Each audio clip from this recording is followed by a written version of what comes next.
All right, well, let's keep rolling because this next headline is going to be pretty fun. I think it's right in your guys' wheelhouse too.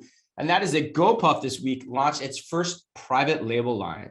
The line known as Basically with a comma at the end because Natch, why wouldn't it? There's so many things I want to talk about, like that I can't say on the podcast, but keep going. Well, basically, the Basically line includes bottled water, snacks, batteries, paper products, and other household essentials. And then get this, another line of snacks under the brand Basically Amazing is said to be coming soon as well. Jonathan, got to get your take on this move. What do you think of this one? Okay, well, we'll get into the naming and branding and all that stuff later, but let's put that to one side. Look, in convenience, the smart way to drive margin has been not through like-for-like pricing, but by removing comparability and managing the basket. And private label's always been a really smart way to do that. So, about 15 points of price differential between supermarket and convenience. About 10 of those 15 has usually come from assortment management, and only 5 has come from price comparison. So I guess this is smart. I think the other thing that's in its favor is that Gopuff and all the rest of the hyperlocal, it's definitely a service proposition. And therefore you have a lot more leeway with the assortment because you're fundamentally buying in because of super convenience rather than the assortment choices. It triggers a whole bunch of questions, which we might want to get into around kind of how it, what it does for their business partnerships, where else it could go, et cetera, et cetera. But on the economics, I completely get it. Now, let's all put our turtlenecks on and do the marketing stuff, but that's a different issue. Yeah, Ed, I think he teed it up for you. What do you think? What would you add to what Jonathan said, or what's your comments on the marketing side here? I think Jonathan said it. They're focusing on the economics here. They're pulling to find every last coin in the couch cushion that they can so that they can make the economics of instant delivery work. But I think, look, this works in the stores. It works when you have the own brands next to next to the national brands.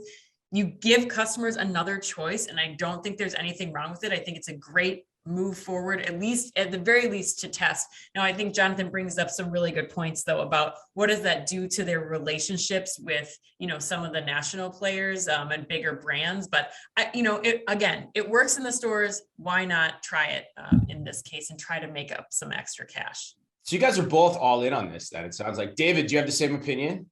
I do, but it's slightly different variant. I think Gopuff is one of the only players that owns their own distribution network. So that kind of makes this possible for them. If you look at the DoorDashes and Instacarts of the world, as they move from 2-hour to 15-minute, they can't actually do this without building out a distribution network themselves. So I think it's actually a really interesting way for Gopuff to be more profitable than its competitors, which in the long run could be really important.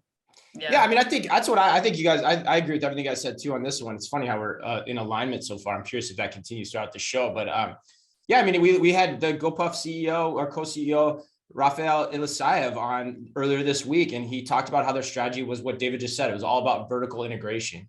And this plays right into that. And then now it's them getting control of their own assortment, which gives them a little more power, a little more flexibility, and be able to meet the needs of the consumer. Then, of course, you get the price comparisons on site.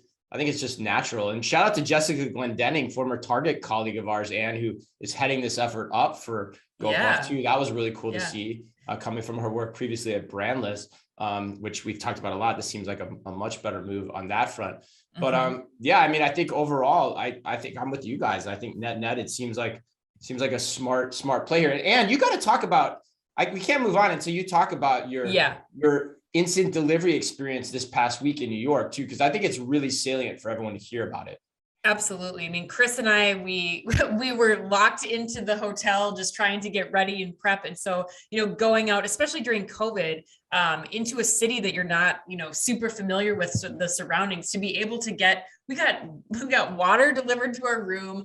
I had placed an order, and I had 2 orders in 15 minutes, not 1 order, but 2 orders. I had forgotten to order something. So I quickly entered it in actually Bike's app, and within 7 minutes for some delivery. We did it again yesterday to get some Advil for Chris's feet that were so sore after standing at the show for both of us, actually. Yeah, I hurt my leg. I couldn't walk, and I got Advil in 7 minutes. It was crazy. Exactly. Like we ordered it from the room, minutes. and before, like we were rushing to get down in the elevator to get this. So, and now that we've done it, I mean, I was hooked. I think I did it 6 times while we were in New York.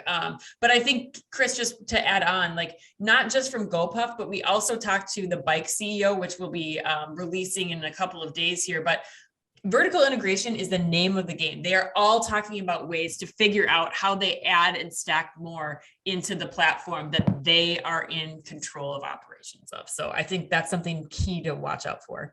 Can I just add, I just want to add one question. It's a question, but it occurred to me is I wonder if you'll see that basically assortment made available to independents, to bodegos. So will you actually see it becoming a private brand, but then they only provide it to independents, which actually from their point of view might be quite attractive because you'd establish brand presence and credibility. You could also establish a price point which allows you to then look less premium through your hyperlocal platform. Just a thought, just watch out for that. Whoa, mind blown. Didn't even see that angle coming. Yeah, and that's not traditionally something you see in that space either. So that's kind of fascinating to think about when you, wow, great call out, Jonathan.